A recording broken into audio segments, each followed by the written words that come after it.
going on? Not much. That backlight is kind of. Oh, really? Cool spot. I couldn't buy this before. I had no idea what it really was. Cool. I've only popped in. I want to spend time.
Oh yeah, where were you? Which island? Hell yeah. Yeah. What'd you do? So unfortunately, my boyfriend got a black eye before we went, so we couldn't do anything longer. And we did like we did coffee dance, we went to Pearl Harbor, all that kind of stuff. So it was really fun.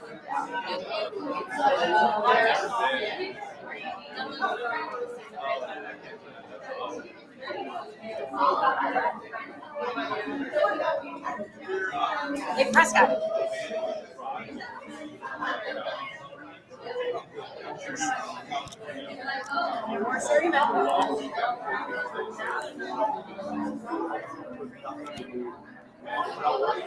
Is that good? Is that close enough to my mouth?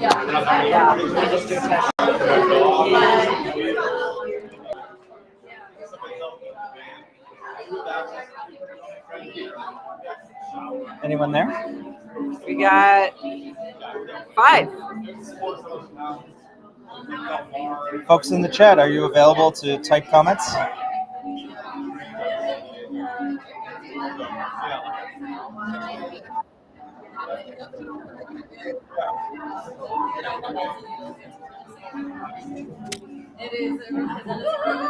Okay. We can get started.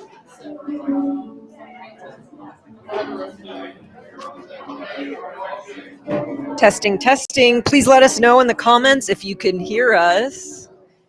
We're about to get going.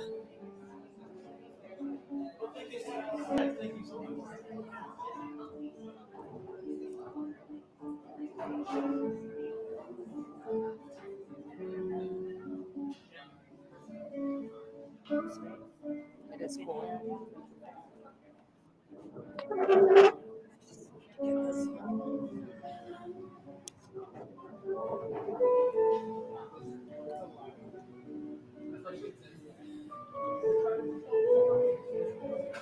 Testing.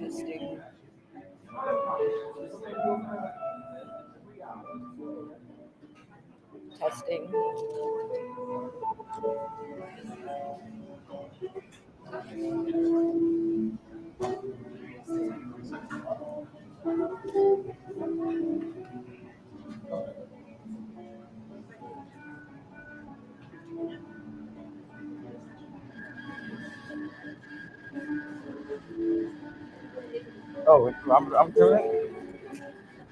All right, good morning, everyone. First of all, let's get it going for Alex.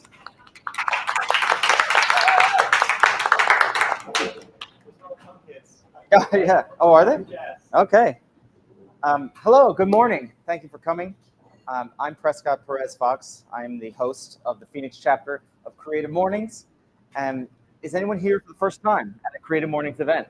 Okay, just a few. Welcome. We appreciate it. Yeah, we don't have a slideshow, so I'm going to actually get my computer. And for some reason, my iPad isn't working, so the whole with an iPad. Don't worry, this all makes sense. So first things first, let's give a thanks to Alex here. Alex Johnson, guitarist. And now,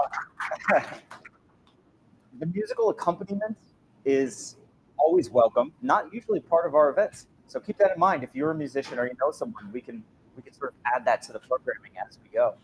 But Alex is a guitarist for two bands around town, T-Bex and the Velocirockers. And what was the other one? It's all about the Benjamins. That's the name of the band. And so we'll put a link in the message afterward and try and track down the bands. Do you have any upcoming shows? Yes. People's Club on Saturday.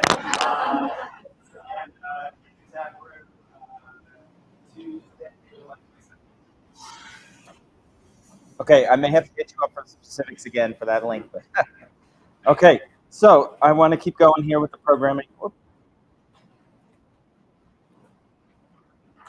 So Creative Mornings, in general, is a global entity, and we actually have 249 chapters in 70 cities around the world, which amounts to over 20,000 people a month attending a live event, watching virtually, or participating online in one of the field trips now, which is a sort of an online tour, I guess you could say, of additional content, as well as obviously the in-person events, which is just crazy. And then there's also 45,000 hours of video or some crazy number like that of past talks that have been recorded and put on the website. So we are the Phoenix chapter, but this is a much bigger entity, so we appreciate you being part of it here. As always, we're going to thank the people who made this possible. First, our global sponsor, which is Adobe. And this is so goofy. Can someone get a picture of the... You got it, Claudia? Okay. They like to see that photos have been taken at each event. So we'll give that shout out to Adobe. So who here has used an Adobe product like ever? Okay. How about in the last month? Most? How about literally today, even though today is young? Okay. So you're all familiar. Adobe has jumped in and supported Creative Mornings at a global level to help underwrite all the things we're doing. The website, the field trips, the videos, the HQ staff as well. There's a number of people who work full time at the headquarters in New York. So we appreciate Adobe, our global partner. Creative Mornings is oh, here's a new one. There is a series of online workshops called Level Up Series. From Adobe sponsored it, but it's different folks presenting on all these different topics relating to creative professionals. So there's something about LinkedIn. There's something about your about page. There's a couple about job hunting. There was one that's kind of funny. It was like job search at the end of the world. And everyone's like, ooh, click on that. Current events, and these are all on the Creative Mornings website, and they're free to attend live, and you can watch the replay. And so the replays, I think, they're up there for 4 or 5 months. So we'll link to that in the wrap-up email. But you can also just explore on Creative Mornings. You definitely will find the Adobe Level Up series as part of the blog. Beyond that, we want to thank our local sponsor, AIGA Arizona. Woo-hoo. Snap it up. Yeah, we can do the snaps. So AIGA is the Professional Society for Design, and they're similar to Creative Mornings. There are chapters in all over the U.S. Statewide chapter here in Arizona is one of the country's most active chapters, honestly. And Corey is actually the president. If you want more specifics, and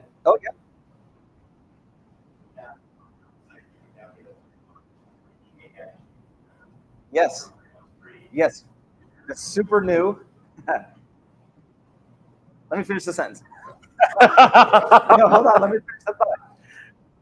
AIGA Arizona has been co-sponsoring the Creative Mornings chapter here, providing especially breakfast for several years. And so we appreciate that partnership where a lot of our chapter are members of the AIGA and even on the board. Anyone here a member? Erica, are you still a member? Yeah. Similarly, we welcome everyone, photographers, writers, animators, and mixed with other professionals. And yes, as Corey mentioned, this is brand new. There's a partnership now where if you have a Adobe Creative Cloud subscription, I think as an individual, I'm not sure if it's enterprise, there is a coupon essentially that you can have 3 months free membership to AIGA just because you're a member of Creative Cloud. Does that make sense? And I'm not sure if it's probably on an annual renewal, right? 3 months free, and then the rest of the 9 are paid. Yeah. Sounds like, yeah. But that's an enticement to try it if you already have access to Creative Cloud. Yeah. Yes. And there's a lot of events coming up for AIGA in the next couple of months. Stay tuned after the main talk, and there's a couple coming up very soon we want to tell you about. So we appreciate AIGA for helping sponsor us. And of course, the venue host, Dialog. Chad, are you here? So, Chad, do you want to take just a minute and tell us about the great space that you have here? Just a minute. Yes, thank you for coming. I appreciate it. And I appreciate the conversation about this. It's amazing because it also aligns with our philosophy. It's about conversation, connection, and creativity. Thank you for being here.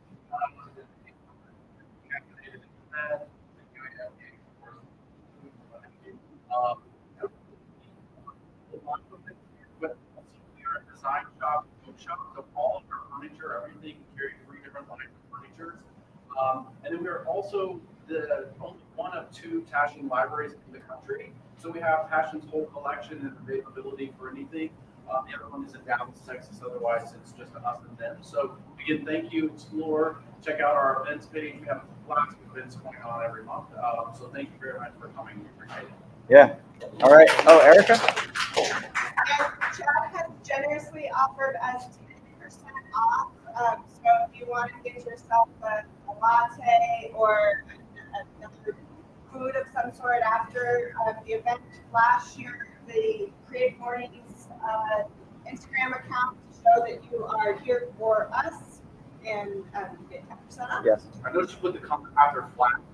I'm glad you finished that sentence.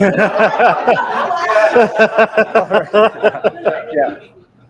The name tag might help. It'd be like, most people don't walk off the street with a name tag. So you're like, no, trust me, we're here for the event. Yeah, we appreciate that. And it's funny. It's like, obviously your name is Chad, and I think of the drummer from the Red Hot Chili Peppers because you kind of look like him today. So we're in that punk sort of thing. Thinking of all the bands. Chad Smith is his name, right? Okay. Next we have the Creative Mornings Manifesto. Am I correct? No. And so Muse is gonna read it for us. Muse, you want to come up here? Joseph, I'm gonna move your glasses just a second. Do you have it on your phone? I have it here as well. Okay. Good morning. Morning. Wonderful. So this is the Creative Mornings Manifesto. It is my first time, so be gentle. Okay. Everyone is creative. A creative life requires creative action, honesty, and power. We're here to support you, celebrate with you, and encourage you to make the things. Believe in the power of you, face-to-face connections, and learning from others in hugs and high fives. We bring together people who are driven by purpose, confident that they will inspire one another and inspire change in neighborhoods and cities around the world. Everyone is welcome. All right. All right, moving along. Our theme. So every month there's a global theme where all the chapters who are hosting events have their speaker sort of interpret that theme. And this month the theme is punk. And it was chosen by our Bologna chapter in Italy and illustrated by Cristina Portolano. And there's a blog post that we've linked to on social. You'll be able to find it on Creative Mornings that talks more about the theme and also goes in depth with the illustrator. That happens every month, so really dig into the theme. But the funny part about punk is that it can be interpreted in multiple different ways just as soon as you hear the word, right? You think of the music, you think of the sort of art movement and aesthetic, but there's also kind of philosophy, right? The act of creative rebellion. And you're not just destroying things, you're making your own, you're mixing and remashing and sort of interpreting. And so like the whole idea of Creative Mornings is a little bit punk in that regard. We've already been talking about that. Say, that's kind of a punk idea, but in a good way. So now we get to hear from our main speaker about his interpretation of punk. So I want to welcome Joseph Jaafari. Joseph, you want to come up? So I will quickly introduce him and then turn it over properly. All right. Joseph Darius Jaafari is the founder and editor-in-chief of Lookout, the nation's only nonprofit news site dedicated to accountability journalism focused on the LGBTQ plus communities. I almost forgot the Q. Jaafari is an Arizona native, but lived in his late teens to pursue a career in the movies, which failed, and ultimately turned into a drive to tell stories about the people who are being abused and taken advantage of within the American systems. Okay, I think I'll hand it off to you now to hear about punk. Sure. Thank you very much. No, thank you. And can I start with a photo, a selfie? Now, I'm just want to 1, 2, 3, just say good morning. 1, 2, 3. Good morning. Good morning to you. Thank you. All right, let me start my timer because I'm on a time limit apparently. All right. So, like Prescott said, my name is Joseph Jaafari. I'm the editor-in-chief of Lookout. We actually have magazines here for y'all to pick up so you can kind of see the work that we do. But this is not about Lookout. This is about the story of kind of how I have moved through the world through a punk way. And so when first asked about this, my brain kind of visualized kind of all the ways in my life, creative or professional, that I've embraced punk rock culture specifically. But the more that I thought about it, the more I realized that A, that would be a bit on the nose. B, talking about punk in that way feels a bit like a study in anthropology where one understands punk but doesn't truly belong to it. And C, dissecting punk or punk rock in that way feels disingenuous and cold, something punk absolutely is not. So instead, I decided that I'd talk a bit about an aspect of punk that I absolutely love, which is its inherent ability to hold on to friction. But more specifically, the friction that comes from holding two truths in your hand at the same time, and neither one of them being convenient. Because at the end of the day, punk is all about challenging narratives and specifically challenging power, and friction, I believe, is the only way to do that. So I wanted to memorize this speech, but instead I'm going to just read from it. So, all my life, even today, I've never felt completely comfortable in just one space. I truly don't like my world being black and white. I prefer a world in the middle ground, a colorful world, a rainbow world in honor of Pride Month, you could say. So I grew up in here, examples of that. I grew up here in Mesa, but only wanted to hang out in downtown Phoenix. I listened to Placido Domingo in the shower, but fell asleep to Cradle of Filth. I obsessed over cooking complicated cuisines, but man, I do love a greasy spoon so much. My dad was Muslim, my mother was Catholic. And so I was raised in this world of dualities, and I embraced living in the middle, colorful area. And so I love the idea of complexity, and because that means that nothing is purely good or bad, nothing is completely right or wrong. And I've always appreciated those complicated conversations that come from that. So is America new to authoritarianism, or has it always been that way? How can we be sure that all religions aren't actually saying the same thing? Is the dress black and blue or white and gold? But the people in my life didn't always appreciate that nuance, especially growing up in the suburbs. Through religion, politics, social expectations, the pressure I felt growing up was clear. Go to college, become a doctor, get married, have kids, buy a house in the suburbs, get a dog and 2 cars. There are 2 big problems with that. One, I'm gay as shit. So kids would have required a miracle. Not to mention, I told, who was I talking to? I hate children. I hate kids so goddamn much. It's like up there with the word squelch. Like, I just hate it. And 2, all I wanted to do was live in a big city and wear high heels. Like, essentially, I just wanted permission to be a freak. But more than anything, I wanted to just live freely in my skin and on my terms. And that freedom was modeled for me with my sister, Melanie. She moved through the world in her own unique way. She lounged in bed with large pink feather boas. She relished stories of people confusing her for Madonna, not because she looked like her, because she had a gap tooth. still don't understand why people thought she was Madonna, and showing me what it meant to find love and specifically intimacy through chosen family, not just partners. And she lived in that liminal space, both in and out of boxes that people tried to put her in. Unfortunately, when I was 15, she died from complications related to lupus. And suddenly, that colorful world that she had introduced me to, that I had been living in for so long, completely turned gray.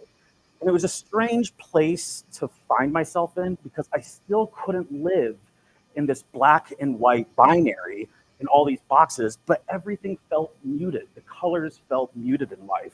Nothing seemed to matter.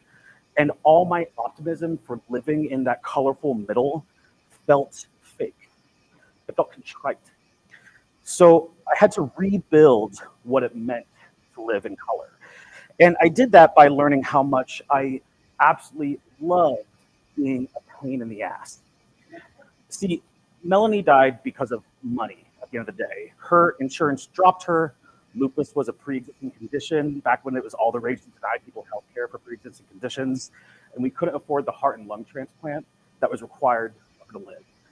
That felt like an incredible injustice to me. But there were more injustices in my life that I recognized. Like I said, I moved to Prescott said I moved to LA to become an actor. That failed miserably. There's one music video of me out there. I will not tell you how to find it. But while in LA, I had a job at a Beverly Hills marketing agency where my boss would literally withhold paychecks if I made typos. That left me homeless off and on for a year. I lived in a Hollywood Hills mansion with the guy. Does anybody remember the show Blind Date? Do you remember like the sexy, scuzzy splash saunas they would go to hook up at the end? That was the guy who owned it. And I was a personal assistant to a living personal assistant, and he berated his girlfriend constantly and used his wealth to threaten people who he didn't agree with. So years later, when I decided to go back to school, really, period, I channeled that rage into a career that I never saw coming, which was writing and journalism. Now, every good journalist I know kind of has this similar story. Something in their life felt deeply wrong, and they picked up a pen or a bike because they wanted to do something about it.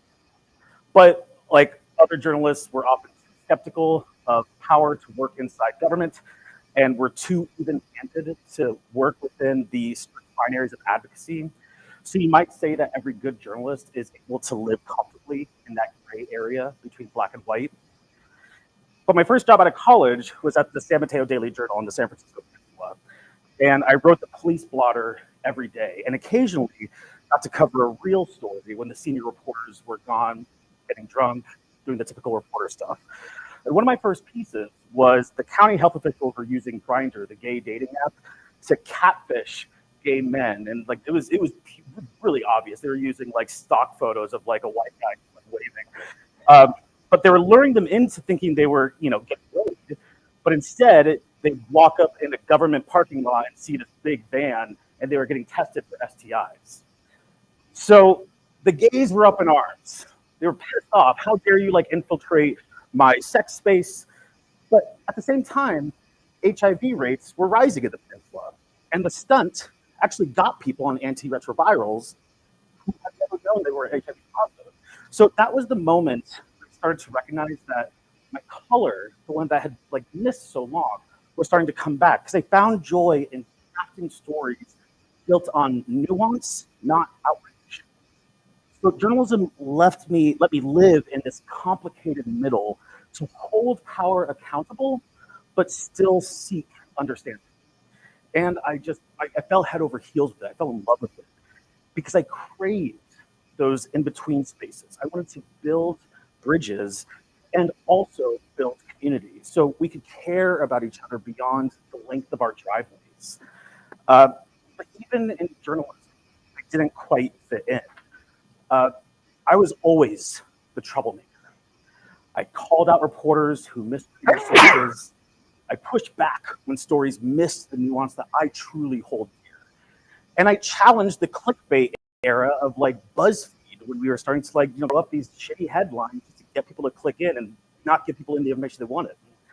And I earned a reputation as a rabble rouser. One of my editors actually called me a punk. They weren't wrong. when I was covering an example of when I was covering prisons and police for Spotlight in Pennsylvania during COVID, I reported on how elderly inmates were being denied medical care and early release. And just to kind of give like paint the picture, this is a state that has the oldest prison population in the nation because there's so many people who are geriatric who are in prison, and there is a hospice prison in Pennsylvania. And during COVID, they weren't releasing them, they weren't giving them meds. So I was reporting on it, and I got really close because it was my job to find people who were being affected by this. 2 of them died of COVID. And I tweeted online when Twitter was a place for journalists to go. I tweeted online, I was so angry that like it's immoral, something to the effect of like it's immoral that our government can't take care of the people in their care. My editor immediately called me. Take it down, she said. It shows bias. And I thought to myself, how can it be biased to show empathy towards another human being dying? Isn't it our job as reporters to show a light against an injustice? Whether or not like what that injustice is, if it's subjective, but arguably somebody dying is an injustice. But I took it down. But as a fuck you, I launched an OnlyFans. And what I did is I talked about my beat, prisons and police, while deep-throating tacos in little to no clothing. If she was going to police my online presence, she'd have to pay me $10 a month and watch me do it in the fall. It's still online, by the way, although it's rated G now. It's called Let's Talk About Justice. You can probably Google it. I'll put a link. Another example. When my editors refused to run a story about deaths in jail across the state, I called them cowards and then leaked the data to prison advocates. And that data helped force local governments to start tracking deaths more accurately. And 3 years ago, probably what brought me today, I told my editors here in Arizona at the Republic that if they wanted to cover my community, their community, they needed to do it with nuance, empathy, not just pride parades, bad bills, and really shitty op-eds that just painted us as inhuman. My editor said I was wrong, so I started the Substack, got $500,000 from the American Journalism Project, and turned it into what it is now, which is the nation's only accountability nonprofit news site.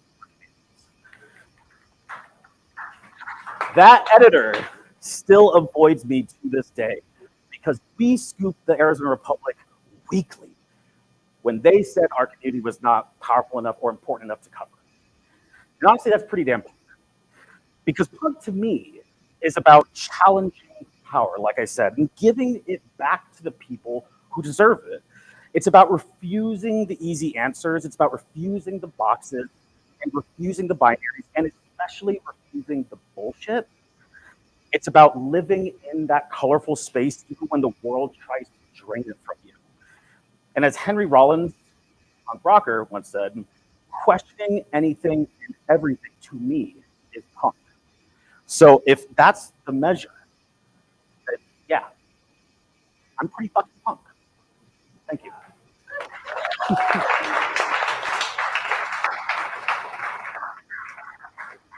Okay, well, thank you for that. Yeah. We can definitely take some questions here in the room, and we can also get folks in the chat room to type it, and we'll record you. So I will move around the room with the mic for the benefit of the online folks. And we'll do this for a little while, and then we'll move on to the last bit, right? Okay. All right, anyone have a question for Joseph? Thank you, Story.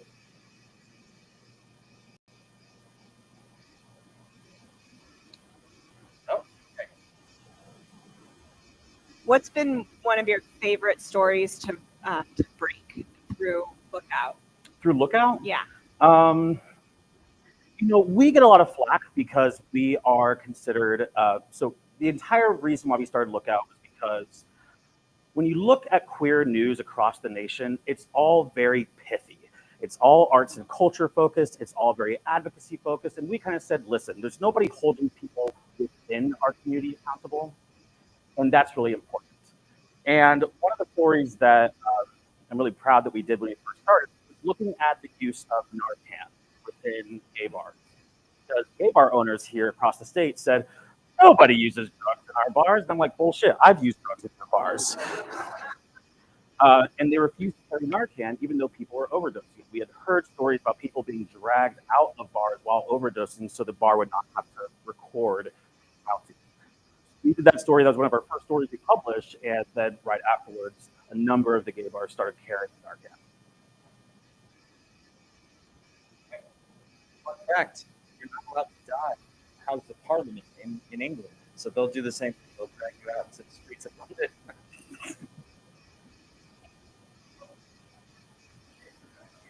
I think that's a fun fact. Anyone else have a question here? Oh, yeah.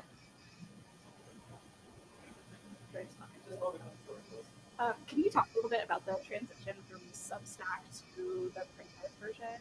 Yeah. You want the creative way or the logistic way?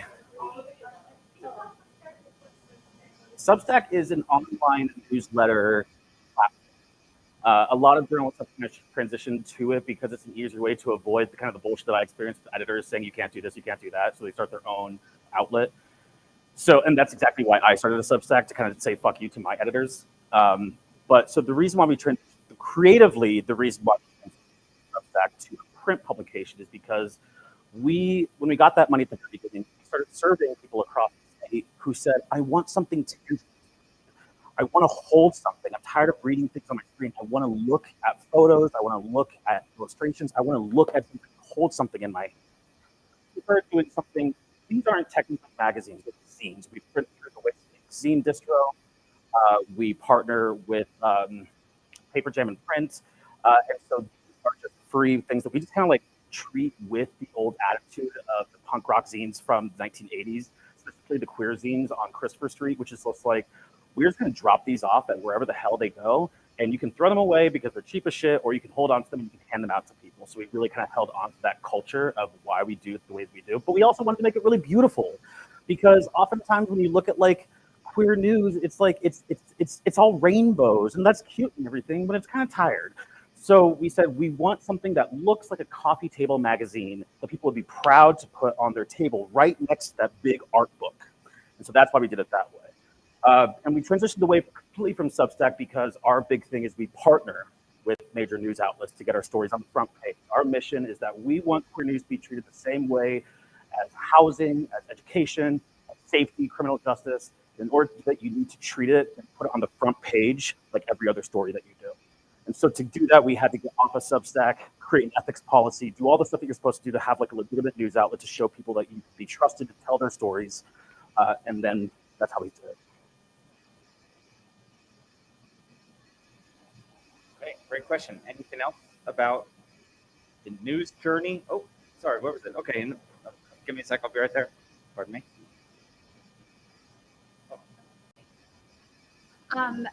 As you kind of explored off on creating your own outlets and your own voice, I've found that it's necessary to still build a community around you that holds you accountable to your own values, so that you're not just like a rogue person and kind of operating against the values that you sought to do in the first place. So I'm wondering what kind of community that you've built around you to help hold you accountable to love this question. And the reason why I love this question is because we at Lookout do something. I mean, it was so at every single news outlet, Arizona Republic, ProPublica, whatever the news outlet that you can think of, they do these things. They do events, they do panels, they sometimes do a week-long festival like New York Mag Fest or New Yorker Fest or something like that. What we do is we're like, that's stupid. We don't want people to just listen to people talking to them. What we do is all of our events are specifically getting people together to do something together as a community. So for example, we have something called the Summer Solutions, which just ended. And the entire point is we watch something like a documentary, a film, to kind of get the juices flowing, and then we have panelists come together who are experts in a certain topic, but the requirement is the people who are on that panel must be willing to break out with the people in the audience, come up with ideas to make their communities better. And so that when everybody leaves that room, they have one tool, at least one tool, to go home and make their families better, their neighborhoods better, their circle of friends better, something that can actually help build the community. What I've heard over and over again is that people in Arizona don't feel like there is a community. There is no such thing as an Arizona culture. Why? Is it because we like live on highways? Like, is that the reason why? So what do we have to do? We have to come together in spaces. And so we do that a lot. How do we hold ourselves accountable? Literally, we've gone through this like multiple weeks where people call us out and say, hey, I don't like that you did that. Cool. We believe in radical transparency. This is the reason why we're doing this. This is the feedback that we're getting. Recently, we had a big issue with social media because we were holding an event about kink and they didn't like the people who were part of our panel. So we shut it down and we said, listen, fine. Also because the panelists got death threats. So we shut it down and we said, listen, we're not going to do this panel. Instead, let's come together in a circle as a community. And we want to hear from you what stories are important to you. What are the issues that you want reflected in the stories that are being told back to you? And that's how we keep ourselves accountable. All right. Yeah. Another question here. On the journey of the expectations of you, when you were talking about your parents' house, I guess, or for you, did you ever get a dog or a cat? Did I get a dog or a cat? Yeah. I have a dog. Okay. For the first time in my life, I have my own dog, but that's because I was depressed during the pandemic. Yeah. Dude, so many people got pandemic I got puppies. a pandemic puppy, and he's the pain in my ass because I thought I got a 30-pound dog, and he's a 100-pound dog. And is he the love of your life? He is, but I would not pay more than a $500 vet bill. I would just get a new dog. Yeah. And on that note, have you ever imagined yourself making a baby? Oh, I have dropped a baby very willingly. Piss in my hands. This isn't my job. I know I'm an unpopular person for that, but I've always kind of said I've never ever have I ever once in my life I enjoy children. I like. You know what's really fucked up right now is the fact that right now the gay community or community in general is being like called groomers, and it's like I guarantee you most of us do not give a shit about kids. Okay. We have a question on the live stream. I'm going to come over with the microphone.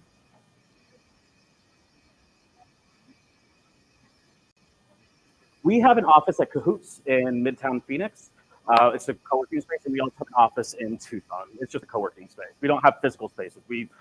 We're a very low budget nonprofit. We are incredibly impactful. People around the nation who know who we are because we partner with people, and we're the only doing this. But we do this through a bare bones budget. The news that you get is done through. I have an executive director who's my husband. I have me, and then I have a part-time politics reporter, and then I have a load of freelancers. That's how we do everything. That's why we publish 3 stories a week, 4 magazines a year, and 37 events a year. We are only in Arizona. I think you just answered Jake Hilton's question. He asked, how many events does Lookout do? But you said 37 events a year? So we did 27 events last year. We're on track to do 37 events this year. And that is all done through like incredibly low budget or no budget. We do have like our big thing that we don't believe in galas. We don't believe that, we don't put anything behind a paywall because we don't believe stories about our community should be only people who can afford it. We truly vehemently disbelieve in paywalls and paying for news. So everything is free. Magazines are free. Everything is free. All of our events are free.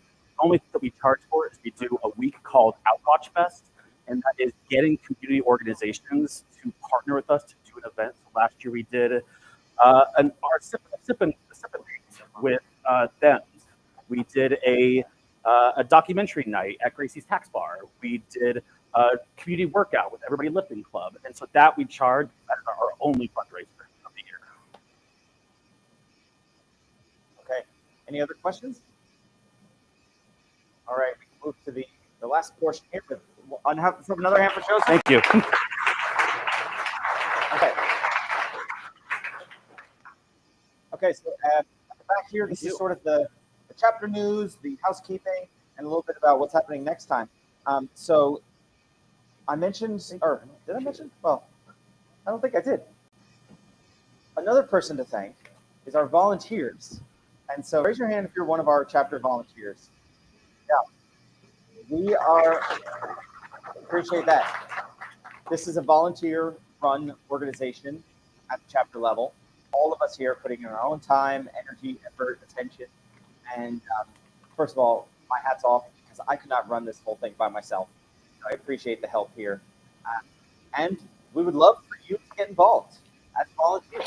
Always on the lookout for, no pun intended, for additional people to help with checking in and sort of warming up the crowd with social media, with photography, video, right? Hillary's doing the live stream and the recording, so double duty with email and our website maintenance, our chapter website. So all of that stuff can be made easier with multiple people helping out in the same roles. If you're interested, come find me, come find one of the other volunteers here, and let's start the conversation. We are very casual and very welcoming, and we will have an in-person meeting coming up soon. So if you're really serious, you can sit down with us and see where you can slot in, basically coming up from next month. So that will be in the wrap-up message, but you can also just grab one of us here for today. There's another little evolution of our chapter, which is that we can now accept donations through AIGA earmarked for the chapter here, Creative Mornings. And that's really cool. We've been working on this, honestly, for like a year with all the website machinations, something behind the scenes with accounting, and it's a nonprofit organization, et cetera, et cetera. So we will put the links in that. We'll send screenshots of how that all works. But the cool thing is, what? No, there's a QR code here. If you want to go ahead and give us a little bit of money, frankly, but small amounts, I mean, even, $15, $20 makes a huge difference because we're already volunteers. You're not paying salaries. It's going directly to things like breakfast, things like signage we saw out front. These are the things that really make the experience better for a scrappy group like ours. So look in your wrap-up email for that as well. Now, I want to move to the next piece, which is 30-second spotlights. And this is what our chapter does every time. We've totally borrowed it from Toronto and New York and these other places that sort of started it. And this is kind of our in-person classified section where you, the community, can mention something that's going on in your world, and the rest of us can support you. So if you're looking for a job, if you have a gallery opening, if you have an event, if you have a cat for adoption, if you need help moving a couch, like this is the kind of thing we want to hear from you very casually. We're going to write these down. And Eric, are you writing them down or should I? Are you writing these down? Okay. All right. So does anyone want to come up just now and give your 30-second pitch to the room? Yep. Come on up. And if anyone else comes, yeah. I'm an artist. My first time here. John Chambers, artist. I have a huge gallery show where I'm taking through the whole space. So it's going to be all shape up. So it's all digital, my physical, my clothing line, everything else at the monastery. And it's going to be running from July 19th until September 5th. The monastery is a new gallery that's opened up in Peoria. They're trying to revamp that whole area. So I'm really happy to be a part of that. And it's going to be really big. We're going to have news coverage, all types of stuff with the event. We're doing tons of stuff for kids, skateboarding, paintings, all types of workshops that are built into my gallery showing. So it's not only like I'm just showing my work, I'm actually saying, hey, if you want to learn about digital art, you want to do this, you want to do that. So there's some cool programs that are on that. So I just wanted to bring that up. If you guys like art, the monastery is a really cool place. I can give you guys cards or anything if you want to know about the event, but it's just about arts. And I think supporting art, supporting artists that are upcoming is a really big thing. So thank you so much. All right. Okay, does anyone else have something going on? Yep. Anyone else behind Claudia, you can sort of queue up here in the corner. Okay, Claudia Johnstone. A lot of you guys know me, but I also see a lot of new faces. And I'm doing this ADHD project, photographing adults with ADHD. And so far I photographed 19 people. It's an ongoing project. And I've had an exhibit last year with about 10, 12 photos. So I'm adding to that. So secondary to asking if anybody's interested to be photographed, I'm also looking for gallery space, maybe later this year or something like that. I have 20 by 30 beautiful metal prints that I have up, ready to go up. So anyway, yeah, let me know if you're interested. Thanks. All right.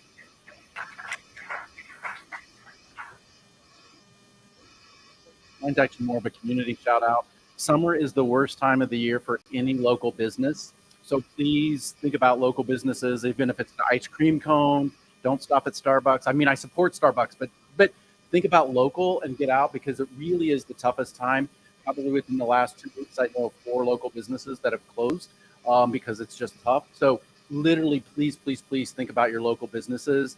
And the smallest little thing can be very, very helpful. Supporting an artist, supporting a shop, or whatever else. But please, please think about local. Okay, appreciate it. Anyone else with a miniature pitch? It's coming? No? Okay. Yep. Give me a second. Let me clip this thing back on somewhere. So,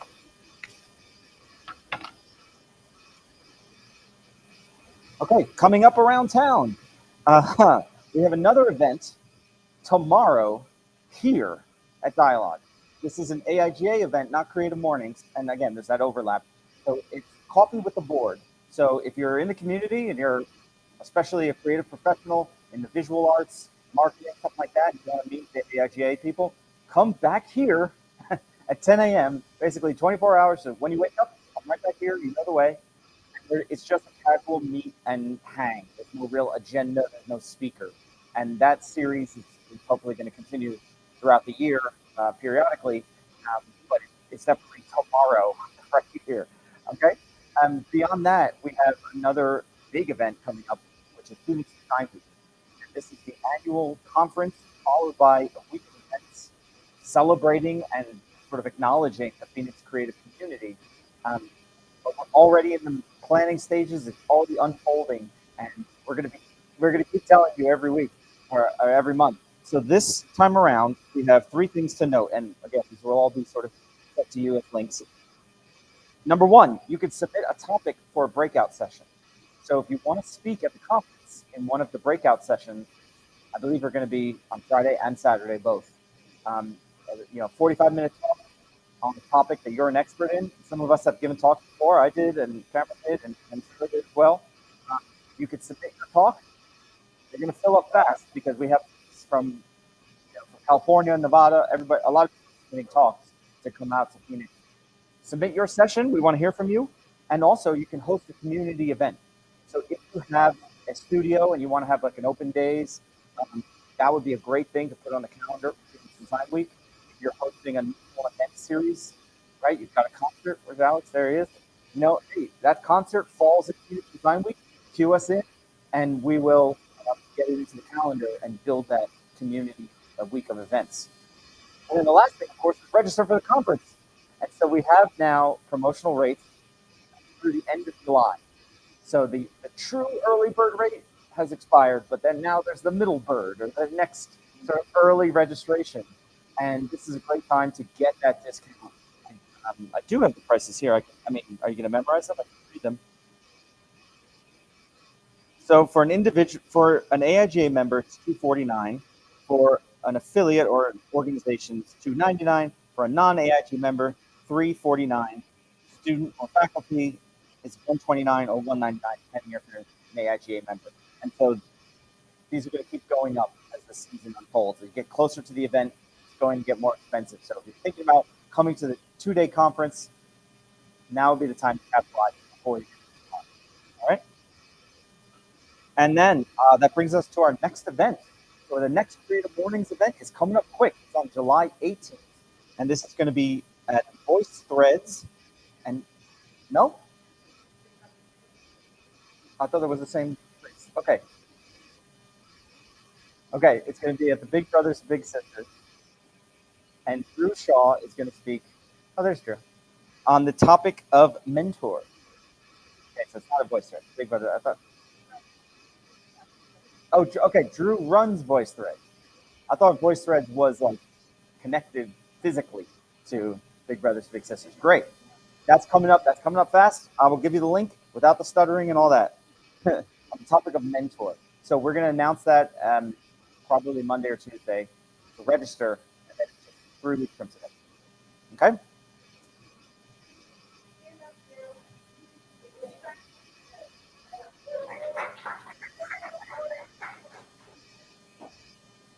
Okay, and I think that'll do. We have a little bit more time. So say hello to someone new. Next time you come, bring a friend, make a friend. Oh, and one more thing, we're going to take a group photo, if you wouldn't mind. And I would love it if we could use the couch and kind of use that as the centering point. And if you're wearing black and flannel and have a punk band or something, then you get priority seating in front, okay? So that's Joseph Madison. Sorry, just coincidence.